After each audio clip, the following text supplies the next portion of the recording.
ಜೊತೆಲಿ ಇರ್ತಾರೆ ಮೊನ್ನೆ ಅಷ್ಟೇ ವ್ಯಾಪಾರ ಯಾವರು ಸರ್? ಮರ್ಡರ್ ಮಾಡ್ಬಿಟ್ಟಿದ್ದಾರೆ. ನಮ್ದು ತಿಮ್ಲಾಪುರ ಸರ್. ಹಾಂ ತಿಮ್ಲಾಪುರ. ಎಲ್ಲಿ?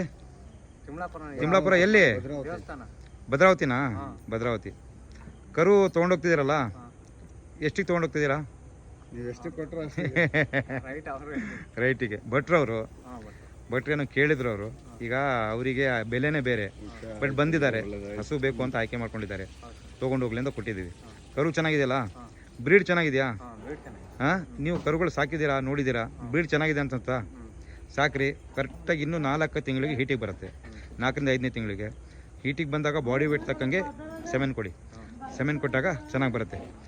ಸೆಮೆನಿಗೆ ನಿಮ್ಮ ಹತ್ರನೇ ಬರ್ತೀನಿ. ಸೆಮೆನ್ ಕೊಡ್ತೀನಿ, ಎಲ್ಲಿ ಬೇಕಾದ್ರೂ ಸೆಮೆನ್ ವ್ಯವಸ್ಥೆ ಮಾಡ್ತೀನಿ. ಇದು ವಿಶ್ವನಾಥ್ ಡಾಕ್ಟರ್ ಇದ್ರಲ್ಲ, ಹಾಂ, ವಿಶ್ವನಾಥ್ ಡಾಕ್ಟರ್ ಗೊತ್ತಿರ್ಬೇಕು ನಿಮಗೆ. ವಿಶ್ವನಾಥ್. ಹಾಂ ಹಾಂ, ಅವ್ರಿಗೆ ಹೇಳಿದ್ರು ಅವಾಗ ನಾವು ಹಸು ಕಟ್ಟಿದ್ವಲ್ಲ, ಹಾಂ ವಾರಕ್ಕೊಂದ್ಸಲ ಟ್ರೀಟ್ಮೆಂಟ್ ಕೊಡಕ್ಕೆ ಅವರೇ ಬರ್ತಿದ್ರು. ಹಾಂ ಹಾಂ ಹಾಂ ಕರು ಚೆನ್ನಾಗಿದೆಯಲ್ಲ? ಸಾಕ್ರಿ. ಏನಾದರೂ ಇದ್ದರೆ ನಮಗೆ ಫೋನ್ ಮಾಡಿ, ಆಯಿತಾ? ಆಗಲಿ ಸರ್. ಓಕೆ. ನಿಮ್ದು